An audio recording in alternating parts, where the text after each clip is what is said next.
बोलिए श्री सतगुरुदेव भगवान की जय। श्री राघवेंद्र सरकार की जय। श्री राधारमण सरकार की जय। गुरुर्ब्रह्मा गुरुर्विष्णु गुरुर्देवो महेश्वरा। गुरुर्साक्षात् परं ब्रह्म तस्मै श्री गुरुवे नमः। नीलाम्बुज श्यामलकोमलांगं सीतासमारोपितवामभागं पाणौ महासायकचारुचापं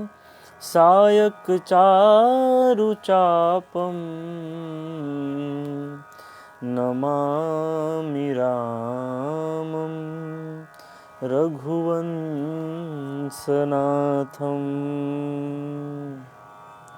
सच्चिदानन्दरूपाय विश्वोत्पत्त्यादिहेतवे तापत्रय विनाशाय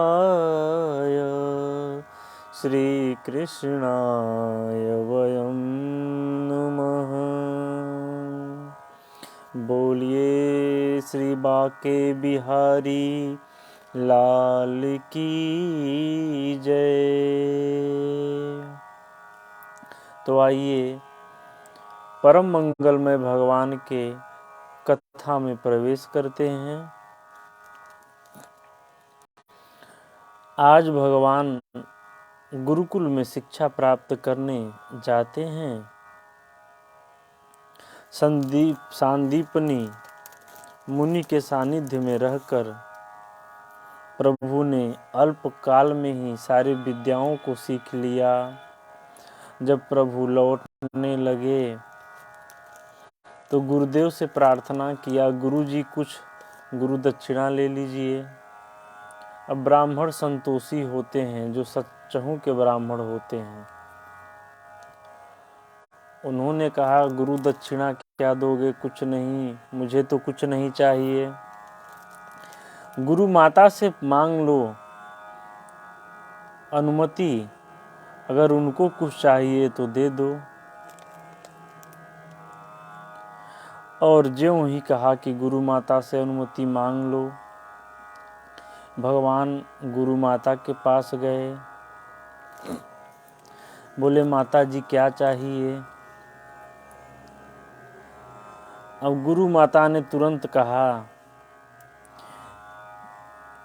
कि जब तक तुम मेरे पास थे तब तक मेरी जो वात्सल्य की भावना थी तुमसे पुष्ट हो रही थी। मेरे पुत्र के रूप में तुम थे, लेकिन अब जा रहे हो। मेरा पुत्र तो समुद्र के किनारे जाकर डूबकर मर गया, तो जब तुम जा रहे हो तो मेरे पुत्र को ही लौटा दो। जब तक थे तब तक तो बड़े प्रेम से तुम्हें ही पुत्र मानकर मैं जीने के लिए अपने जीवन को आशावादी की हुई थी, लेकिन तुम भी जा रहे हो। भगवान ने कहा, ठीक है। समुद्र के पास गए, बोले कि हे समुद्र, मेरे गुरु माता के पुत्र को लौटा दे। समुद्र बोला, प्रभु मैंने नहीं लिया है। हाँ, मेरे भीतर एक दैत्य रहता है, उस दैत्य ने लिया हो तो अलग बात है। भगवान समुद्र में प्रवेश किए। पांचजन्य नामक का एक दैत्य शंख में छिपा हुआ था। भगवान ने उसका वध किया। उससे पूछा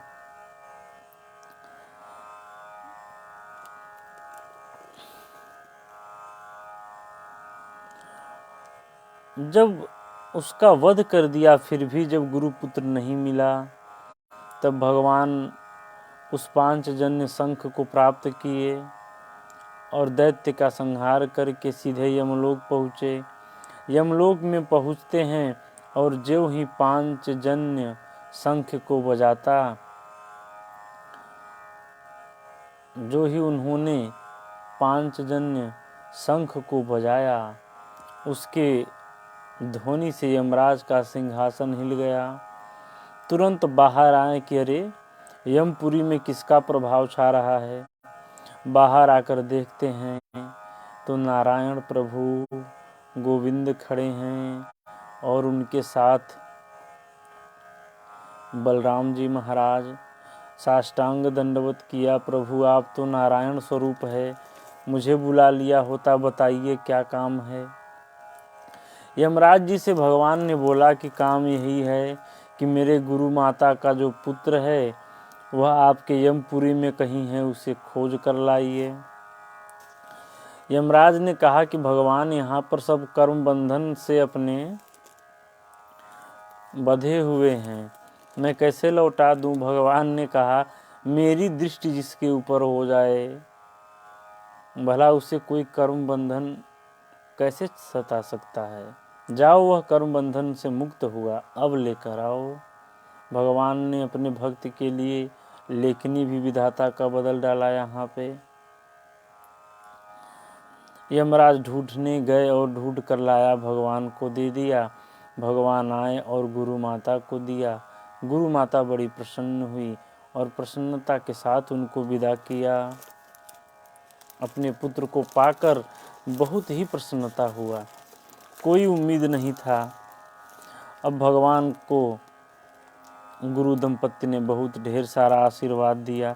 भगवान लौटकर मथुरा में आए और पूरे 14 वर्ष तक वहाँ पर रहे, परंतु गोपियों और ब्रजवासियों को परसों लौटने का वचन दिया था, इतने वर्षों में भी पूरा नहीं किया।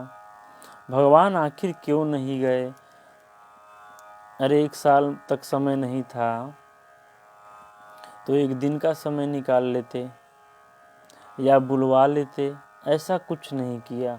तो जिस भक्त को भगवान अपना परम पद देना चाहते हैं उसे सांसारिक अपने धाम में समय नहीं देते हैं, क्योंकि जानते हैं कि यह भजन करने वाला है तो इसको भजन करना चाहिए। यह प्राप्ति के पास पहुंचकर फिर तीर्थों में और इधर उधर भटक सकता है, इसीलिए अपने भक्तों से भगवान थोड़ी दूरी बनाकर रखते हैं। इसीलिए ना बुलाया ना कभी गए। अब भगवान ने सोचा कि बहुत दिन हो गया,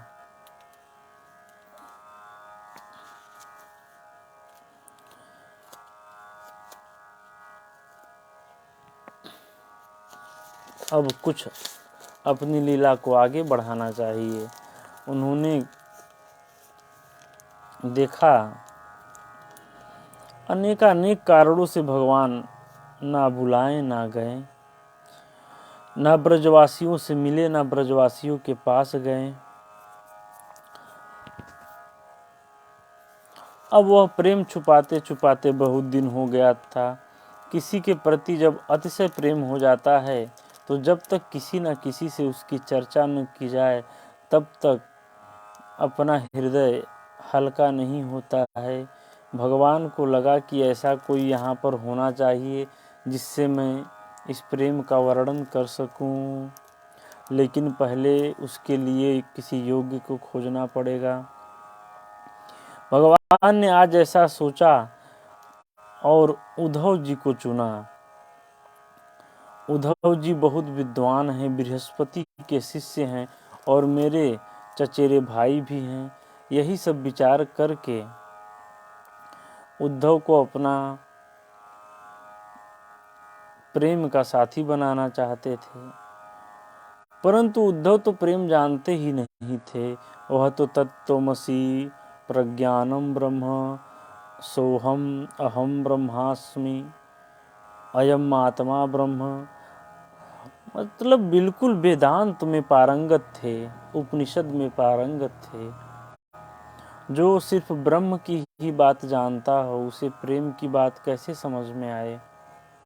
यानी शब्दों का ज्ञान, उनका ज्ञान मार्गी भक्त थे उद्धव। गीता में आया ना, ज्ञान मार्गी भक्त होते हैं और एक होते हैं भक्ति मार्गी। तो गोपियां भक्ति मार्गी हैं, सब कुछ भगवान पे छोड़कर चलती हैं, और जो ज्ञान मार्गी हैं वह भगवान को तो मानते हैं लेकिन अपने ज्ञान के हिसाब से कि मैं इतना ज्ञानी हूँ, और अपने ज्ञान के रूप में ही भगवान को समझते हैं कि मैं ज्ञान के बल पर ही भगवान को पाऊंगा। तो ऐसे ऐसे सब होते हैं भक्त, और भगवान की ऐसी ही लीलाएं चलती हैं।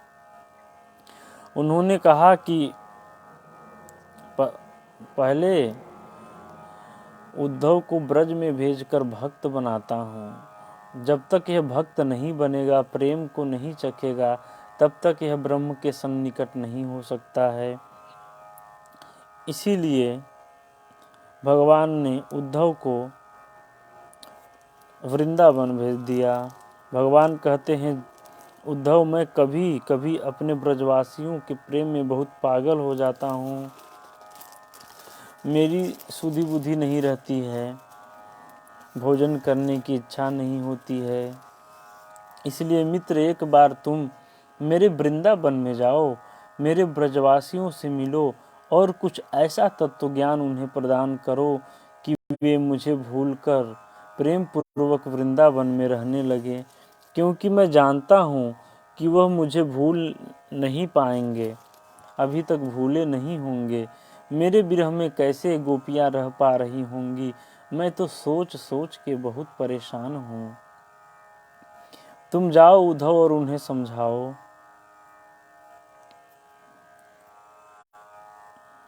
मैंने तो उनको वचन दिया था कि परसों आ जाऊंगा, लेकिन बरसों नहीं गया। अब उद्धव जी तो जाने लगे।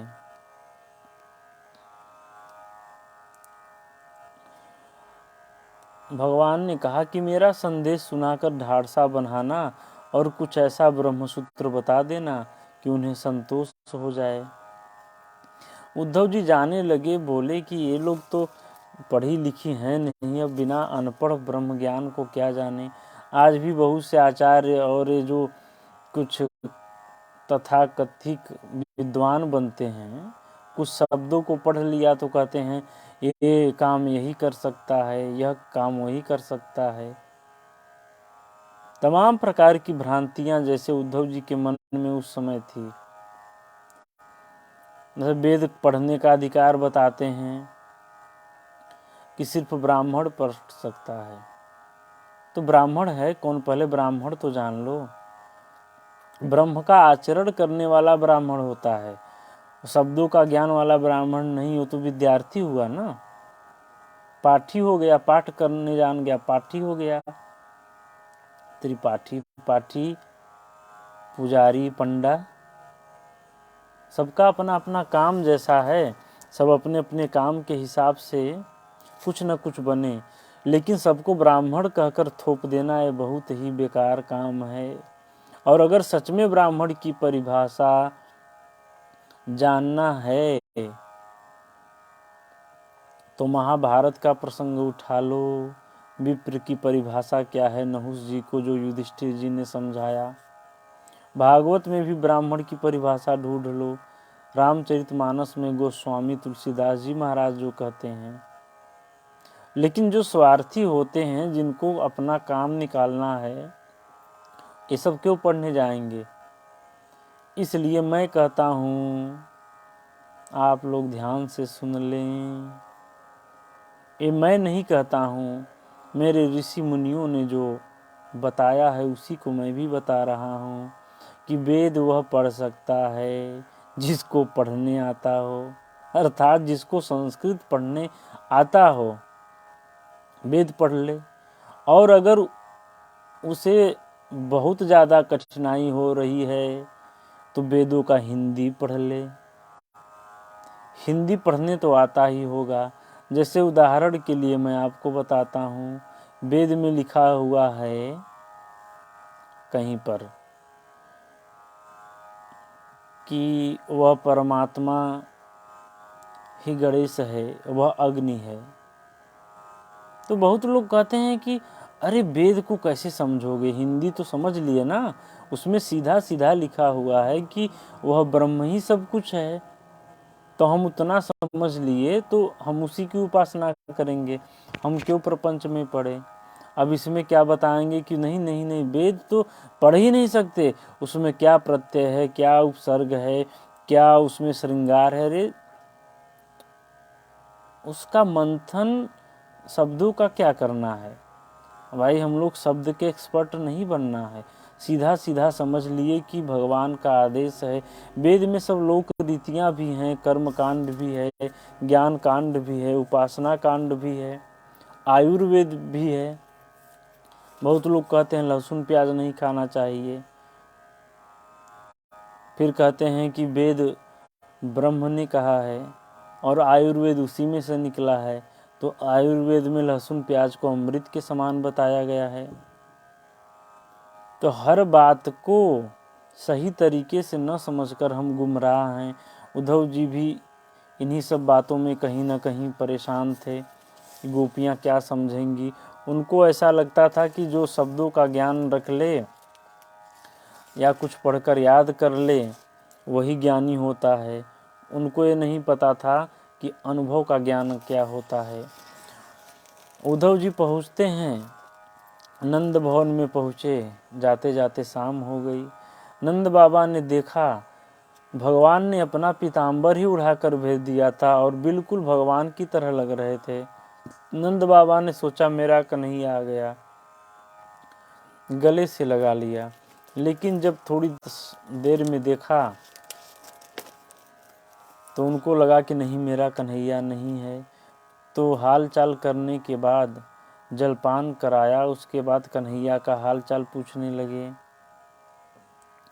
बोले कि बताओ कन्हैया कैसा है, कन्हैया तो आता ही नहीं है। तमाम प्रकार की बातें करने लगे, याद करता है कि नहीं, वो तो जो गया कि आया नहीं, कैसा है।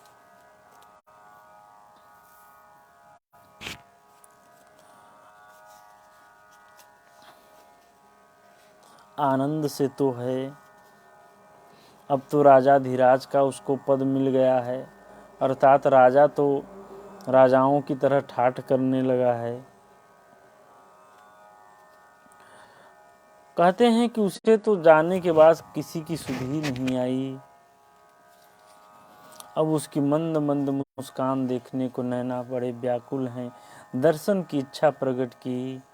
हरि दर्शन की प्यासी अखियाँ, हरि दर्शन की प्यासी, देखियो चाहत कमल नयन को, देखियो चाहत कमल नयन को, निस दिन रहत उदासी अखियाँ, हरि दर्शन की प्यासी, हरि दर्शन की प्यासी अखियाँ, हरि दर्शन की प्यासी। अब माता के अंदर भी वही वात्सल्य आया और जब उद्धव जी ने यह प्रेम देखा तो कहें अब मैं क्या उपदेश करूं। सारी दुनिया परमात्मा में मन लगाने का उपदेश देती है, लेकिन ये तो उन्हीं में डूबे हुए हैं। अब गोविंद इनके अंदर इतने डूबे हैं कि मैं ये भी नहीं कह सकता कि उनसे मन हटा लो, क्योंकि मैं भगवान से मन हटाने के लिए तो बोल ही नहीं सकता हूँ। तब प्रशंसा करने लगे कि आप लोग धन्य हैं, जो आप लोग भगवान के प्रेम में इतने मग्न हैं। वह परम ब्रह्म श्री कृष्ण हैं और लौटने का वचन दिया है तो अवश्य आएंगे। पर एक निवेदन मैं करूँगा बाबा, बुरा मत मानना। जिस कृष्ण को तुम केवल अपना बेटा समझ रहे हो, वह केवल तुम्हारा बेटा नहीं, वह घट घट का वासी है। न माता न पिता तस्य न भार्या न सुतादयः नात्मीयो न परश्चापि न दोहो देहो जन्म एव च। वह निराकार, निर्गुण, निर्विशेष, निरूपादित, निरूपण है। जैसे प्रत्येक लकड़ी में आग समाई है, ऐसे ही घट घट में वह समाया है। ज्यों ही भगवान के सर्वव्यापकता का उपदेश उद्धव जी महाराज ने दिया, नंद बाबा ने कहा, भैया तेरा उपदेश कुछ समझ में नहीं आ रहा है। तू कह रहा है कि मेरा कृष्ण साक्षात ब्रह्म है, परिपूर्ण परमात्मा है। मैंने एक मोटी सी बात समझी है जो तुम्हें बता रहा हूँ। किसी का पागल पुत्र भी घर छोड़कर चला जाए, जो एकदम निकम्मा हो, घर के लिए भार हो, वह भी चला जाए तो बड़ा दुख होता है, वह भी लाडला होता है। और जिसे तू भगवान बता रहा है, ब्रह्म बता रहा है, अगर वह हमसे दूर चला गया तो सोचो कि हमें क्या करना चाहिए। उसे भूल जाना चाहिए। अब ऐसी ऐसी बातें नंद बाबा बोल रहे हैं कि उद्धव जी का ज्ञान तो सब फेल हो गया। उद्धव जी सोचने लगे कि वाह, इनका क्या प्रेम है। इनके प्रेम में जो प्रेम की वाक्पटुता है, मैं तो उसके सामने भी नहीं टिक पाता हूँ। तो फिर इनको ब्रह्म का ज्ञान क्या दूँ।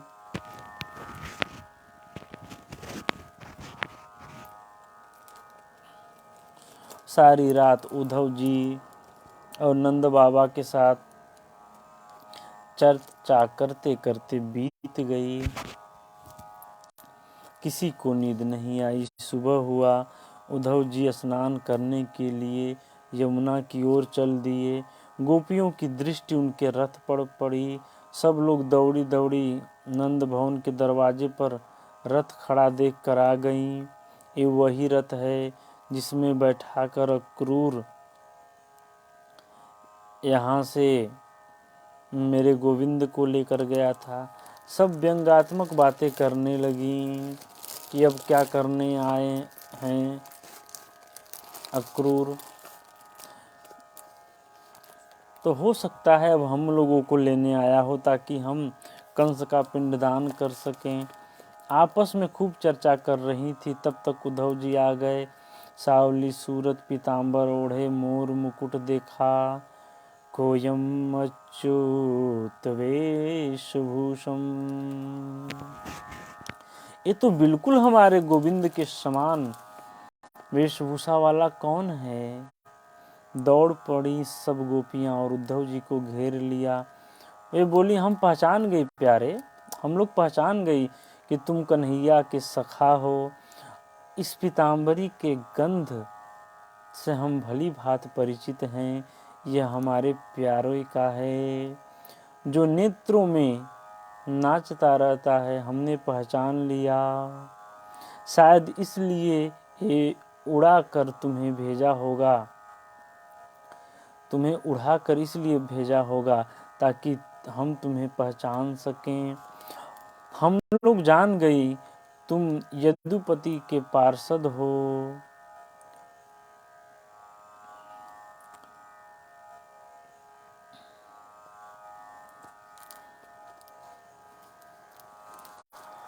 और बोलने लगी कि लगता है कि माता पिता का उनको याद आ गया, इसीलिए भेज दिए। इतने में एक भौरा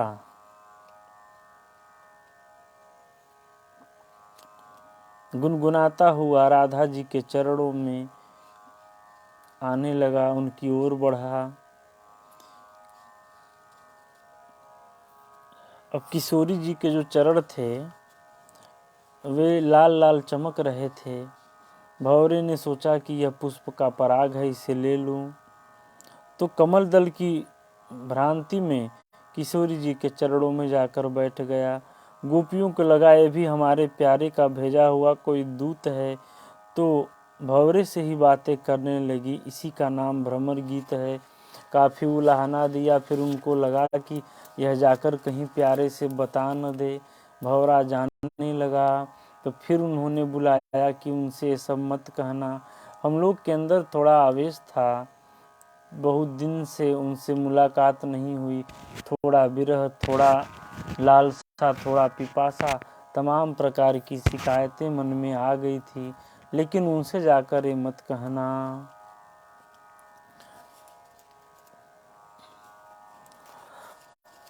अब भंवरे से उन्होंने कहा पूरी राम कथा, राम की लीला की, कैसे बाली को मारा। तो तमाम प्रकार की जब लीलाओं को उद्धव जी ने सुना तो उन्होंने कहा अरे बाप रे, मैं तो अभी कृष्ण को ही परमात्मा मानता हूँ। ये तो राम, वामन, विष्णु और गोविंद सबको एक समान परमात्मा मानती हैं, यानी एक तत्व में सबको जान रही हैं। राम, कृष्ण और किसी में भेद नहीं। ये तो इतनी भगवान के प्रेम में निपुण हैं कि जो परमात्मा का लीला रामावतार में हुआ उसे इनसे जोड़कर बता रही हैं।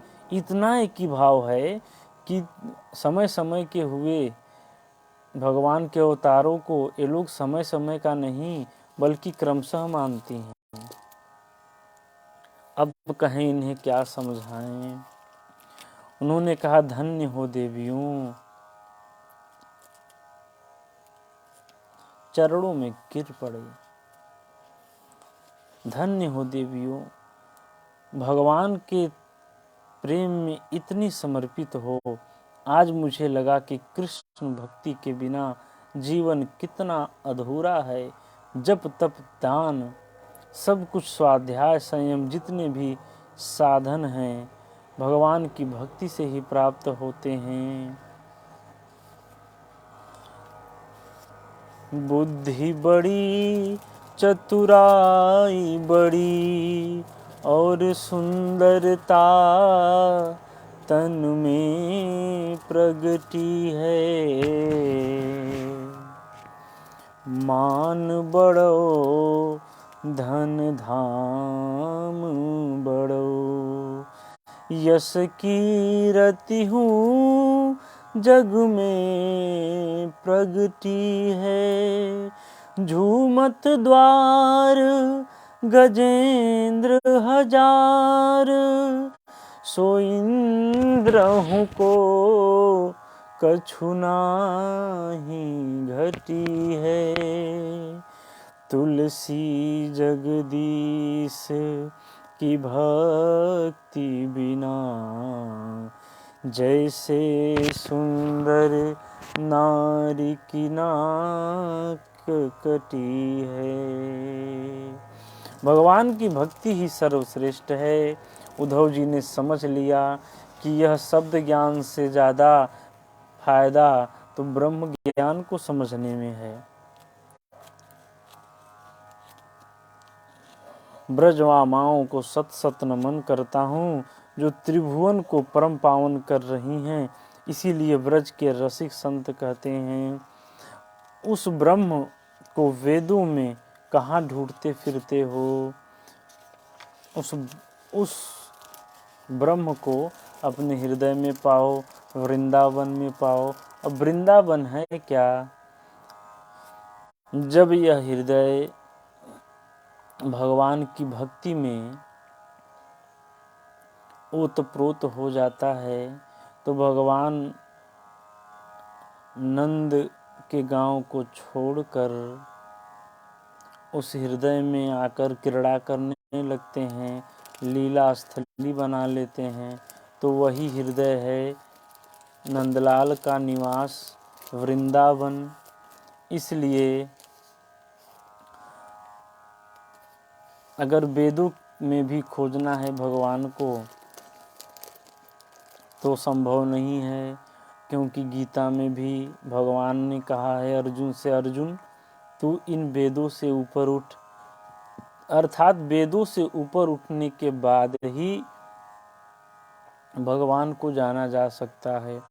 अब वेदों से ऊपर उठने का मतलब ये थोड़ी है कि वेद पहले याद करें, समझे, फिर उसके बाद कुछ करें।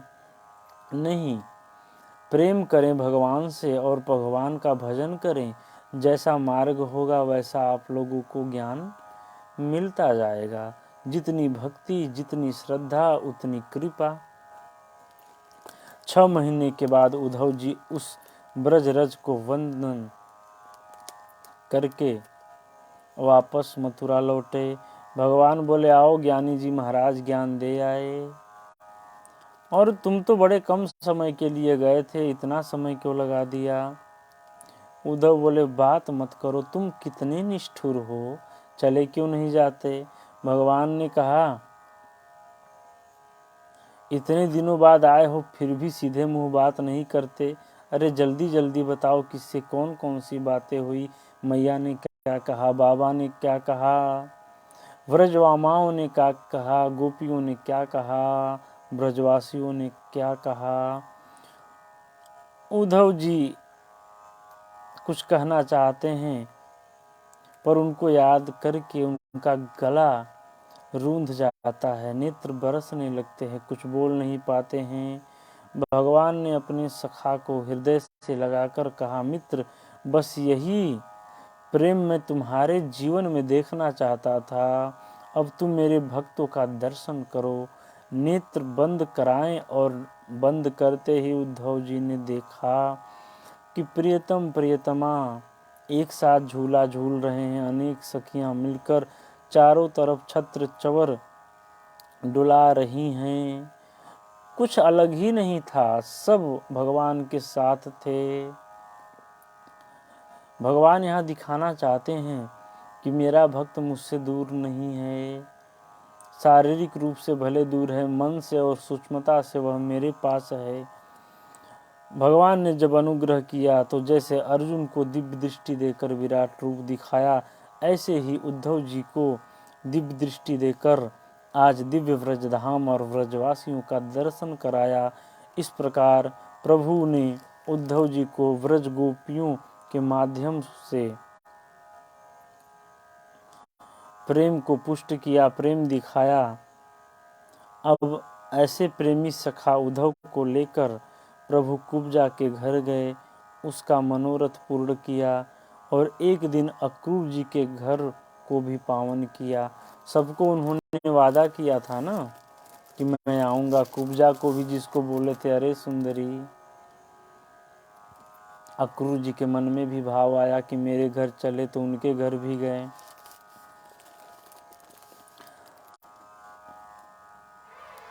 अब शुक्राचार्य जी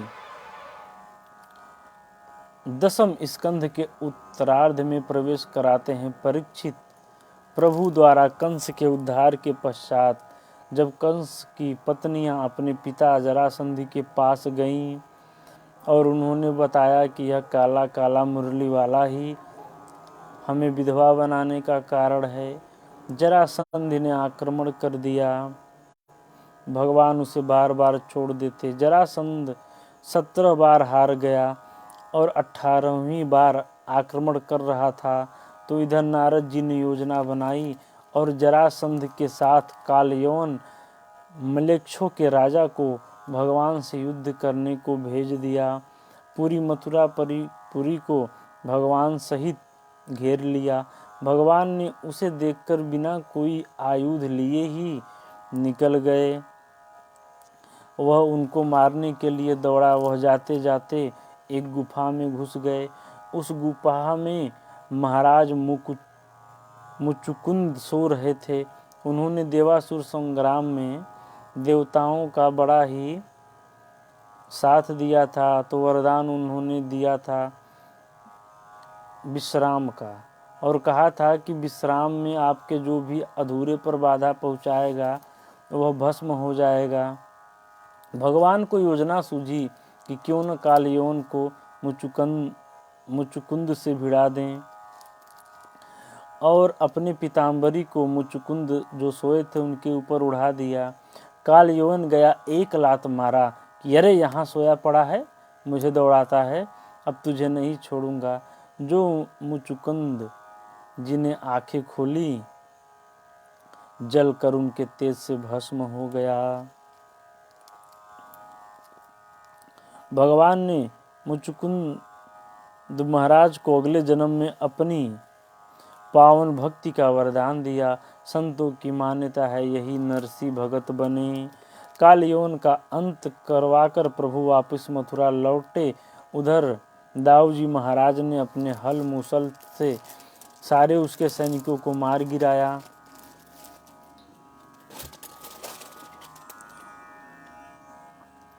अब जरासंध 17 बार हारा,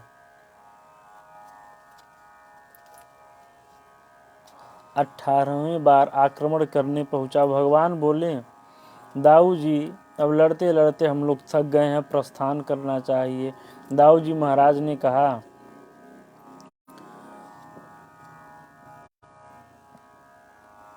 कि ये क्या कह रहे हो, भगोड़ा साबित क्यों होना चाहते हो, सामर्थ्यवान होते हुए भी। मैंने समुद्र तट पर समुद्र में एक टापू का निर्माण किया है। भगवान ने कहा चिंता मत करिए, वहीं चलेंगे। दाऊ जी महाराज ने कहा सब रण छोड़ कहेंगे।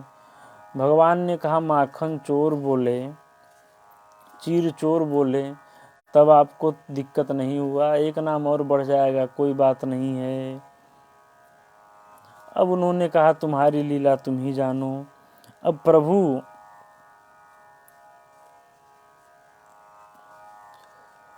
युद्ध करते करते दोनों भाई भाग गए। जरासंध बोला कि अरे बड़े आश्चर्य की बात है। प्रवर्षण पर्वत पर प्रभु और दाऊ जी चढ़ गए तो जरासंध को लगा कि यहीं पर छुपे हुए हैं, आग लगवा दिया। सारा पहाड़ जलकर भस्म हुआ। जरासंध ने सोचा कि मैंने कृष्ण और बलराम को मार दिया। उधर तो भगवान द्वारिकाधीश बनकर ठाठ से विराजमान हैं और बड़े उनके ठाठ हैं। यहाँ जरासंध ने पूरे पहाड़ को भस्म कर दिया और अपने जीत का डंका बजाकर अपने देश लौटा, मगध देश। वहाँ ब्राह्मणों का अनुष्ठान बैठाया हुआ था अपनी जीत का। भगवान ने सोचा कि इन ब्राह्मणों का हत्या क्यों करवाऊं, इनके वचन के लिए मैं हार जाता हूँ, यानी भाग जाता हूँ, हारे भी नहीं। अब उधर भगवान 11 वर्ष की अवस्था में वृंदावन छोड़कर मथुरा पधारे। 14 वर्ष की अवस्था में असुरों का उद्धार किया और आज 25 वर्ष की अवस्था में प्रभु द्वारिकाधीश बने। दाऊ भैया का विवाह महाराज रेवत जी की पुत्री रेवती से हुआ और द्वारिकाधीश बनकर प्रभु का प्रथम विवाह भगवती लक्ष्मी स्वरूपा रुक्मणी जी के साथ हुआ। परीक्षित बोले, एक क्षण महाराज रुक जाइए, इस विवाह के बारे में मैंने बड़ा विचित्र बात सुना है। भगवान भीष्मक सुताम रुक्मिणीं रुचिराणानां राक्षसेन विधानेन उपयेम इति श्रुतम। हमने सुना है कि भगवान द्वारिकाधीश ने प्रथम विवाह रुक्मिणी जी के साथ राक्षस विधि से किया था। सुखदेव जी महाराज मुस्कुराए, बोले बिल्कुल सही सुना है, ऐसा ही हुआ था। परीक्षित ने कहा तो जरा बताइए महाराज, विस्तार से बताइए, ये विधि क्यों अपनाई भगवान ने। सुखदेव जी महाराज ने बोला सुनो राजन, भगवान अपने भक्तों के लिए हर काम करते हैं। उधर ब्राह्मणों का अनुष्ठान झूठा न हो, इसीलिए रण छोड़ बन गए, और इधर रुक्मिणी का जो प्रणय प्रेम था, उसे देखकर प्रणय आवेदन को स्वीकार करने के लिए भगवान ने विधि को अविधि में बदल दिया। अब उनका देखकर हम लोग भी वही न करने लगे, सोचने लगे कि भगवान ने किया था करें। भगवान जो करते हैं उसमें समाज का, मनुष्यों का, उसमें कहीं ना कहीं कल्याण छुपा होता है, और हम लोग जो करेंगे उसमें कहीं ना कहीं दुर्गुण होगा, कहीं ना कहीं वहाँ से धर्म की हानि होगी। इसलिए किसी भी महापुरुष संतों के लीलाओं का हम लोग उदाहरण देकर उसको दोहराएं नहीं, क्योंकि उनका जो सामर्थ्य है वह हमारे अंदर नहीं है। विदर्भ देश के राजा भीष्मक की एक बेटी थी जिनका नाम है रुक्मिणी। भीष्मक जी के 5 बेटे रुक्मी, रुक्मरथ, रुक्मबाहु, रुक्मकेशी तथा रुक्माली, 5 भाइयों की इकलौती बहन रुक्मिणी। नारदादि महात्माओं ने द्वारिकाधीश की निरंतर महिमा गाई और उसे सुनकर रुक्मिणी ने अपने मन में यह बैठा लिया कि मैं इनसे ही विवाह करूंगी।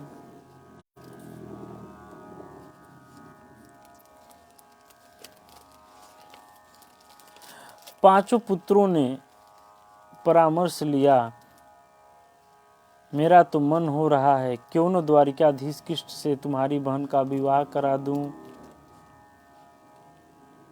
तुम्हारा क्या विचार है? कोई कुछ नहीं बोला, पर बड़ा बेटा रुक्मी बोला, बिगड़ गया। पिताजी उस रणछोड़ से मेरी इकलौती बहन का विवाह होगा, क्या कमी है? पिताजी आप आराम करिए। बेटा उठकर गया और दूसरे दिन लौटकर कहता है, पिताजी परसों बारात आ रही है। राजा भीष्मक चौंक गए, परसों बारात आ रही, इतनी जल्दी संबंध? रुक्मी बोला, पिताजी मेरा निर्णय कोई ऐसा वैसा नहीं है। सिंधु नरेश दमघोष पुत्र शिशुपाल के साथ संबंध पक्का है। परसों बारात आएगी। भीष्मक जी बोले, ठीक है बेटा, जैसी तेरी इच्छा। पर रुक्मिणी जी के कान में यह समाचार पड़ा तो परेशान हो गई, रोने लगी। हे भगवान, मेरे मन में तो कोई और बैठ गया है और ये क्या सुन रही हूँ। भाभी जी के सामने रोती हुई सारे मन की बात कह दी। भाभीियों ने समझाया, बहन ऐसे रोने से काम नहीं चलेगा, जल्दी कुछ करो, कुछ न बने तो कम से कम एक पत्र ही डाल दो। रुक्मिणी जी ने कलम उठाकर बड़े ही सुंदर भाव से 7 श्लोकों में लिखा और एक ब्राह्मण को बुलाकर संदेशा भगवान के पास भिजवाया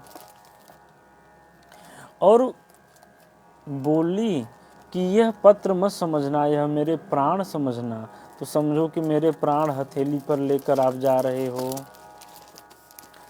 ब्राह्मण ने बड़े वेग से द्वारिकापुरी में प्रस्थान किया और जैसे ही द्वारिकापुरी में पहुंचा, भगवान ने विधिवत स्वागत किया और भोजन आदि से निवृत्ति कराकर जब ब्राह्मण को विश्राम करने के लिए बोले, चरण दबाते हुए पूछने लगे, पंडित जी अब बताइए,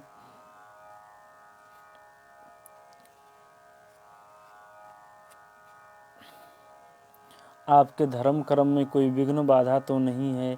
ज्यों ही योगक्षेम कुशल क्षेम पूछा, भगवान कहते हैं कि आने का कारण क्या है? आप कौन से गोपनीय कार्य से आए हैं, कृपया बताइए।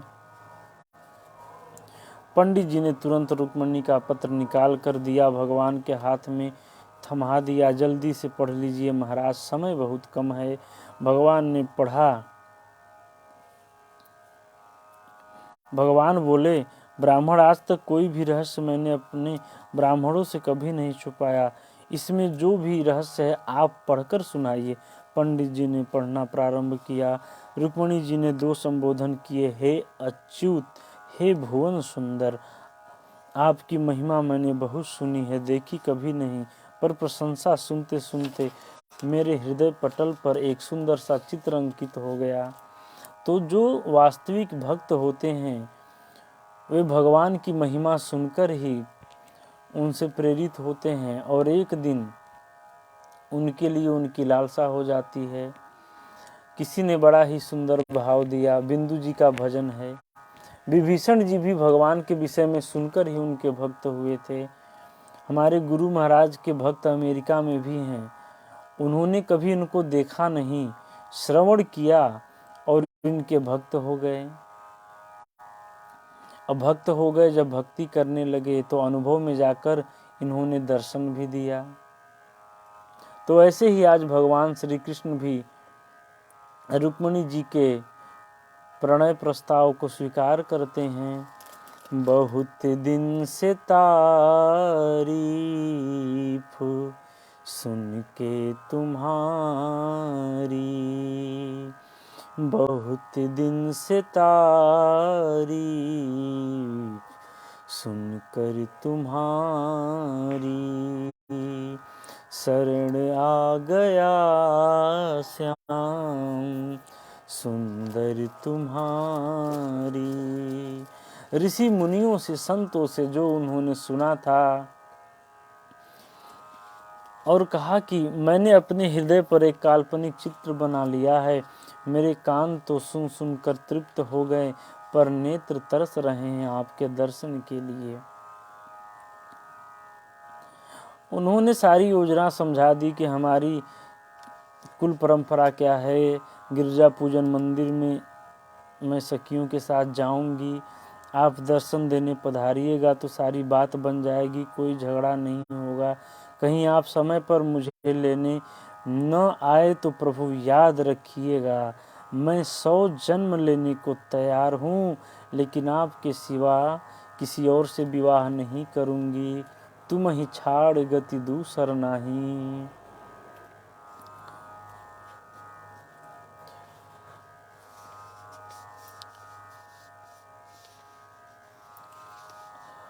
पूरा पत्र ब्राह्मण ने सुना दिया। भगवान सुनकर मुस्कुराए।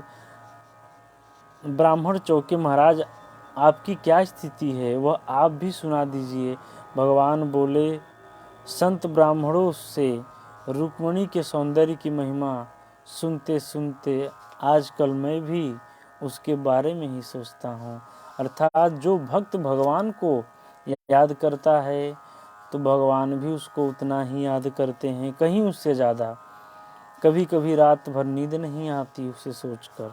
मुझे मालूम है कि रुक्मिणी मुझे पसंद करती है, पर उसका बड़ा भाई जो रुक्मी है वह बड़ा गड़बड़ कर सकता है। पर कोई बात नहीं, रुक्मिणी का संदेश मिल गया, उसकी मन स्थिति स्पष्ट हो गई। अब देर करने की आवश्यकता नहीं, आप जल्दी तैयार हो जाइए। भगवान तुरंत खड़े हुए। शैव्य, सुग्रीव, मेघ पुष्प, वलाहक नाम के 4 घोड़े बड़े ही तीव्र गति से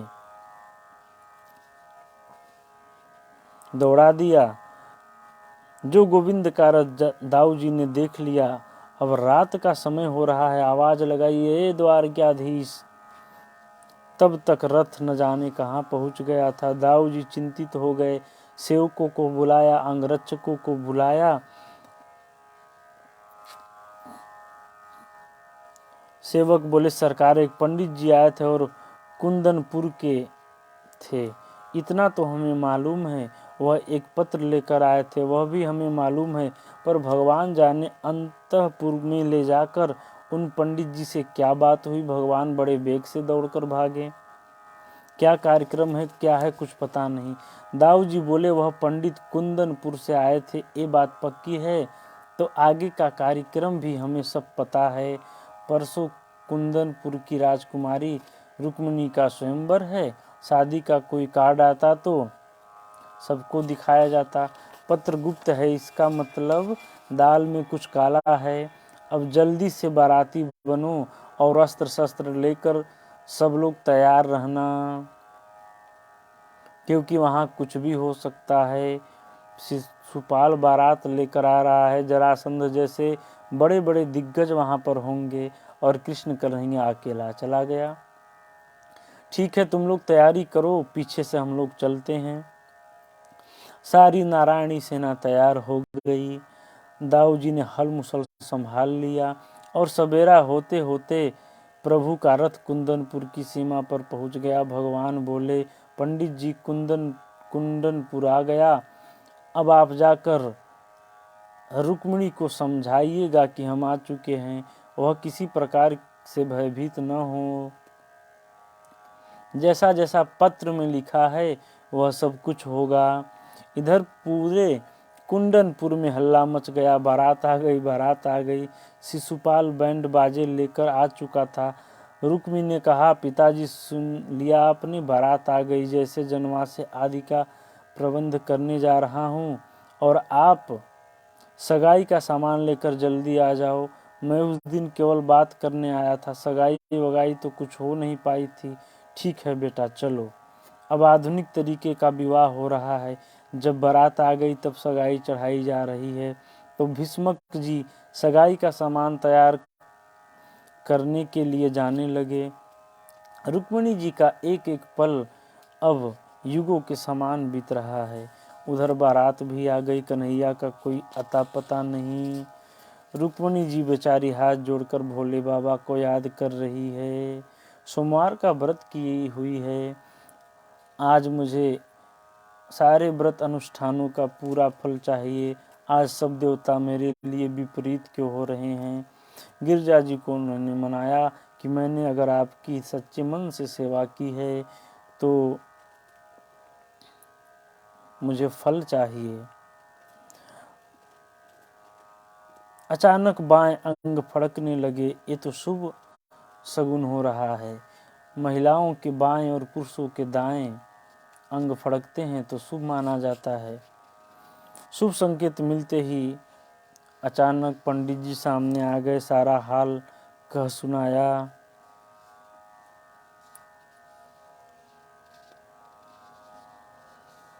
रुक्मिणी जी प्रसन्न हुई। अब तो रुक्मिणी जी बड़ी प्रसन्न हुई, गदगद हो गई कि काम हो गया। दिव्य श्रृंगार करके भगवती रुक्मिणी चल पड़ी। सखियों के साथ मंदिर की तरफ रुक्मिणी जी जाने लगी। इधर भीष्मक भी सगाई का सामान लेकर जनवासे की ओर गया। रास्ते में किसी ने खबर कर दी, अरे महाराज, मालूम है अपने नगर के बाहर द्वारिकाधीश श्री कृष्ण खड़े हैं। ओहो, तब तो हम पहले उन्हीं का स्वागत करेंगे। तो जो भक्त होते हैं ना, वह सत्पुरुषों का, संतों का, महापुरुषों का, परमहंसों का, भगवान के स्वरूप जो होते हैं उनको पहचान जाते हैं। उनका हृदय खींचने लगता है उस तरफ। भीष्मक जी ने कहा कि पहले द्वारकाधीश का स्वागत, फिर बारात का स्वागत। भीष्मक जी स्वागत करने लगे। आइए सरकार, बड़े शुभ मुहूर्त पे पधारे हैं। एक एक करके सारा सामान द्वारकाधीश के चरणों में चढ़ाना प्रारंभ कर दिया। सगाई चढ़नी थी शिशुपाल की, चढ़ गई गोपाल की। भगवान भी मुस्कुराकर बोले, महाराज, ये सब करने की क्या आवश्यकता है। भीष्मक जी को लगा गड़बड़ तो हो गई। हाथ जोड़कर बोले, सरकार, मैंने तो जैसा ही नाम सुना आप पधारे हैं, बस मेरी खुशी का पारावार नहीं रहा और उसी प्रेम में यह सब हो गया। मैं भला आपका स्वागत क्या कर सकता हूँ। आइए पहले मेरे घर चलिए, आज मेरी बेटी का विवाह है।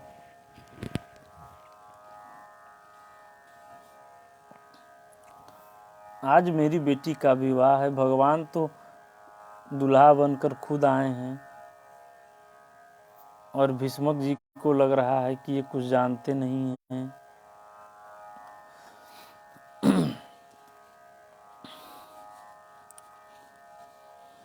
अब भगवान बोले, वैसे आज हम बहुत जल्दी में हैं, फिर भी तुम्हारा प्रेम देखकर मना नहीं कर सकते। चलो चलते। हाथ पकड़कर अपने रथ में बैठाकर भीष्मक जी गदगद हो गए।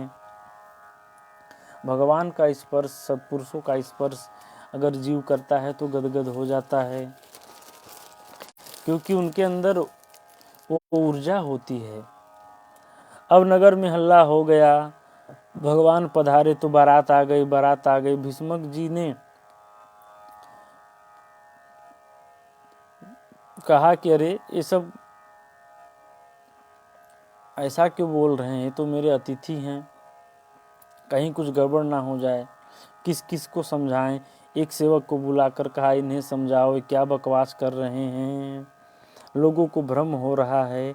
सेवक ने देवियों को समझाया, अरे देवियों पागल हो गई हो, यह हमारे मेहमान द्वारिकाधीश महाराज हैं, दुल्हा सरकार नहीं हैं। देवियाँ उदास हो गई, बोली हे भगवान, हम तो सोच रहे थे कि कुंदनपुर के भाग्य खुल गए, जो इतना सुंदर दुल्हा मिला, पर भगवान जाने रुक्मिणी के भाग में कौन सा दुल्हा है।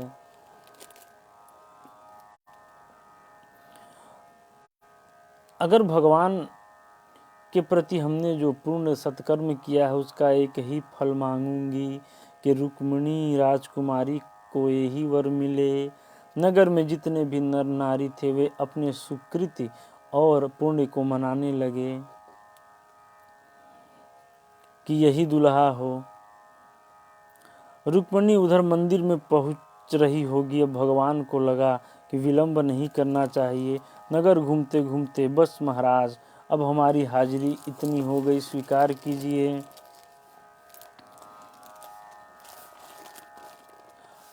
हम जल्दी में हैं, अब आज्ञा चाहते हैं।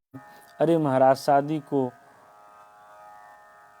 थोड़े ही समय है, सम्मिलित होकर जाइए, बड़ी खुशी होती। भगवान बोले, देखिए महाराज, आपने कोई चिट्ठी तो हमें भेजी नहीं थी, हम अचानक यहाँ से निकल रहे थे तो देवी माँ का दर्शन किया, साथ साथ में आपका दर्शन भी हो गया। अब हमारी इतनी हाजिरी स्वीकार कर लो, क्योंकि मैं विलंब से घर पहुंचा तो बड़े भैया दाऊ जी बड़े नाराज होंगे। भीष्मक जी ने मन में सोचा कि बहुत ज़्यादा रोकना ठीक भी नहीं है, मेरा बेटा बहुत नालायक है और कहीं उसने इनका अपमान कर दिया तो फिर बात बिगड़ जाएगी। तो उनको विदा कर दिया।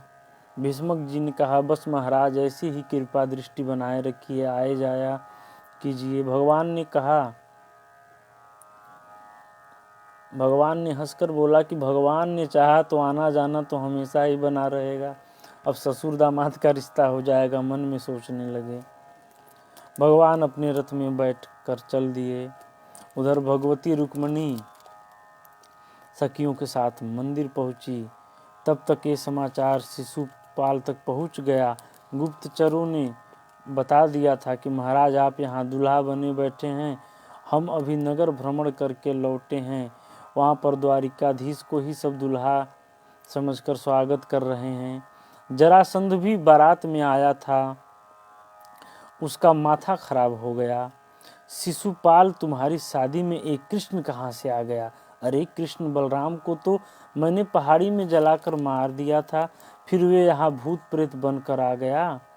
और यदि सचमुच तुम्हारे विवाह में श्री कृष्ण आया है तो समझ लो दाल में कुछ काला है। ये कृष्ण कन्हैया बड़ा खतरनाक है, बड़ा कपटी है, बड़ा छल करता है, इससे सावधान रहना। शिशुपाल बोला, तुम तो तिल को ताड़ बना रहे हो, एक ग्वाला हमारा क्या बिगाड़ लेगा। जरासंध बोला, मित्र यही गलती मैंने भी पहले की थी, मैं भी उसे गवार समझकर ग्वाला ही समझता था, लेकिन मेरे साथ जो जो हुआ उसे सुनो। शिशुपाल बोला कि कोई बात नहीं है, कोई उपद्रव न हो। सभी सैनिक अपने अपने शस्त्र लेकर दौड़े। जब पता चला कि रुक्मिणी मंदिर में पूजा करने गई हो तो सैनिकों ने दौड़कर सारा मंदिर घेर लिया। Z+ सुरक्षा, जैसे राष्ट्रपति को होता है उससे तगड़ा सुरक्षा वहाँ कर दिया। न जाने कितने फोर्स तैनात कर दिए। मंदिर में बैठी रुक्मिणी जी देवी माँ की पूजा करने लगी, उनसे प्रार्थना करने लगी। मुझे ऐसा आशीर्वाद दीजिए कि द्वारिकाधीश ही मुझे पति के रूप में मिले। देवी मैया प्रसन्न हो गई और रुक्मणी जी को आशीर्वाद दिया। मनुजा ही राचेऊ मिलहि सोबर, सहज सुंदर सावरो, करुणा निधान सुजान सीलो, सनेहु जानत रावरो। रामचरितमानस में भी यही वरदान सीता जी को माता ने दिया था। मैया का आशीर्वाद लेकर सावली सूरत को हृदय में विराजमान किए। जब रुक्मणी का नज़र पड़ता है तो देखती है बाहर की सैन्य समुदाय खड़ा है। Z+ सिक्योरिटी है भैया, न जाने कितनी प्रकार की। रुक्मणी जी घबरा गई है, भगवान मैंने पत्र में तो ये लिखा ही नहीं था, अब भगवान इससे कैसे निपटेंगे द्वारिकाधीश। यहाँ तो इतनी बड़ी सेना है, अब इतनी बड़ी सेना में मेरे द्वारिकाधीश कौन है, कहाँ खड़े हैं, कैसे पहचान पाऊंगी। सारे सैनिक रुक्मणी जी के रूप लावण्य को देखकर मोहित हो गए। भगवान सावधान होकर खड़े हैं, ले जाने के लिए सैनिकों के बगल में आकर खड़े हो गए। सैनिकों की दृष्टि रुक्मणी जी पर और रुक्मणी जी की दृष्टि द्वारिकाधीश को ढूंढती हुई एक एक सैनिकों को देखती हुई घूम रही है। भगवान ने हाथ हिलाया, जैसे ही उनको देखी उन्होंने बताया कि मैं ही हूँ, चिंता मत करो। मंद मंद मुस्कुराते हुए भगवान ने आश्वासन दिया और रुक्मणी का हाथ पकड़कर सैनिकों के होश उड़ गए। जब देखा कि भगवान बीच में आए, आगे बढ़े और बड़े ही तीव्र गति से हाथ उठाकर हाथ से उठाया और उनको रथ में बैठाकर बढ़े चले। सैनिक तो मंत्र मुग्ध जैसे हो जाते हैं, वे तो युगल सरकार का दर्शन कर रहे हैं, कह रहे हैं बड़ा सुंदर है, बहुत ही सुंदरता है इन जोड़ी में, बड़ा ही दिव्य जोड़ी है, देखो तो कितना सुंदर जा रहे हैं रथ से। ऐसी मोहिनी भगवान ने डाल दी।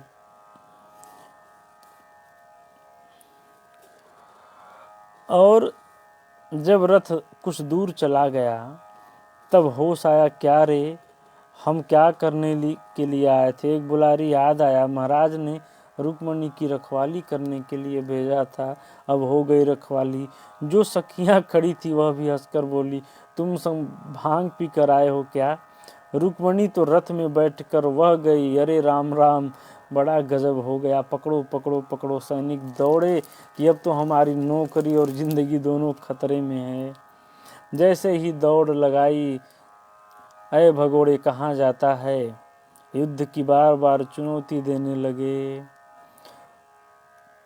तैसे ही पीछे से दाऊ महाराज आ गए, बोले कन्हैया तुम बहू को लेकर चलो, इनसे मैं निपटता हूँ। सैनिकों ने जब हल मुसल को देखा तो पसीना छूट गया। भगवान आखिरी वक्त पर मुसल वाले कहाँ से आ गए। सैनिक वहाँ से भाग गए। आकर जनवासे में शिशुपाल के सामने रोते हुए सारा व्याख्यान सुनाया। सब गड़बड़ हो गया, देवी भाग गई। वह काली काली काली जुल्फों वाला, काला काला मुरली वाला, काली कमली वाला, सबकी आंखों में मोहिनी डालकर पागल बनाकर पता नहीं कैसे लेकर चला गया महाराज। अब शिशुपाल तलवार लेकर सैनिकों को ही मारने दौड़ा।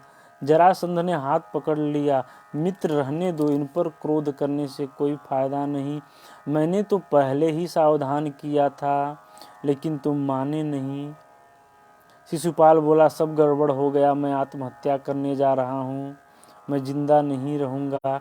बैंड बाजे बारात लेकर आया था, बिना बहू के जाऊँगा तो दुनिया में उपहास हो गया, जिंदगी भर मुझे उलाहना सहना पड़ेगा। जरासंध ने सोचा शिशुपाल बेचारा बहुत दुखी है, हाथ पकड़कर कमरे में ले जाकर कहा मित्र जय पराजय तो आती रहती है, क्षत्रियों का तो काम ही यही है। मन को दुर्बल मत बनाओ मुझे देखो, इसी सूरसेन वंशज कृष्ण ने मुझे 1-2 बार नहीं 17 बार हराया। मेरा 23 अक्षौ हड़ी सेनाओं का इसने संहार किया, पर मैंने हिम्मत नहीं हारा और उसे भगा दिया। चलो मरा नहीं तो क्या भाग तो गया। अपना जन्मभूमि छोड़कर मथुरा में को छोड़कर समुद्र में घुसा पड़ा है। तमाम प्रकार से समझाया तो शांति मिली, जब हमें किसी प्रकार की शर्म नहीं आई। इतने हारने के बाद तो तुम क्यों मरने की बात करते हो। अब शिशुपाल ने भी सोचा कि जब इतने बड़े धुरंधर को शर्म नहीं आती है तो फिर मैं क्यों मरूं। तब से शिशुपाल भगवान का कट्टर दुश्मन बन गया। जब तक दिन भर 100 गालियां न दे ले तब तक उसका भोजन हजम न हो। रुक्मी को यह समाचार मिला कि कृष्ण ने मेरी बहन का हरण करके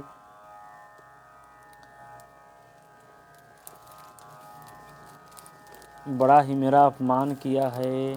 शस्त्र उठाकर चला। यह मेरी प्रतिज्ञा है, मैं कृष्ण को मारकर अपनी बहन को वापस नहीं लाया तो कुंदनपुर में प्रवेश नहीं करूंगा, कभी मुंह नहीं दिखाऊंगा। उधर युद्ध प्रारंभ कर दिया। भगवान को चुनौती देकर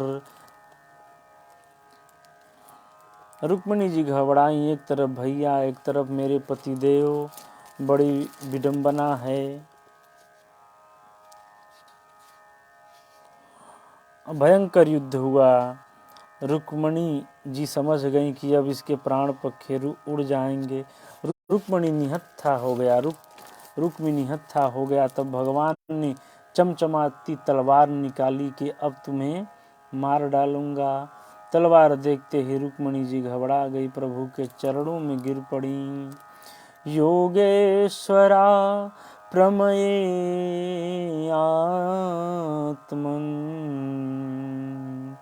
देवदेव जगत्पते हन्तुं नार्हसि कल्याण भ्रातरं मे महाभुज। हे महाभुजी, हे योगेश्वर, हे जगतपते प्रभु, भला बुरा जैसा भी है मेरा सगा भाई है। मेरे विवाह की बेला में मेरी आंखों के सामने कम से कम मेरे भाई का वध तो मत करिए, अन्यथा मेरा विवाह जीवन भर के लिए कलंकित हो जाएगा कि भाई की आहुति देकर इसने विवाह किया। मेरी भाभियाँ विधवा हो जाएंगी, मैं सुहागिन होंगी, अच्छा नहीं लगेगा, मुझे बड़ा तकलीफ होगा।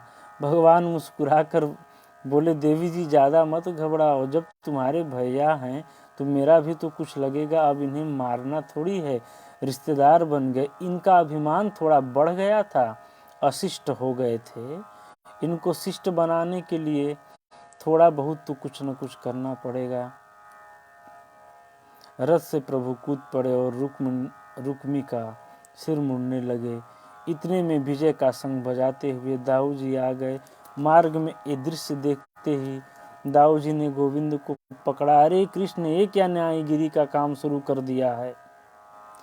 शादी होने की देर नहीं भई कि साले का सिर मुड़ना प्रारंभ। अपने रिश्तेदारों के साथ ऐसा कोई व्यवहार करता है क्या? जो तुमने किया बहुत निंदनीय काम किया है तुमने। यहाँ पर बड़े भाई दाऊ जी ने कन्हैया को खूब डांट लगाई। ये भी कोई तरीका है? शादी होने को अभी एक दिन नहीं बीता और तुमने साले का सिर मुड़कर रख दिया। ऐसा दुर्व्यवहार रिश्तेदारों के साथ नहीं करना चाहिए।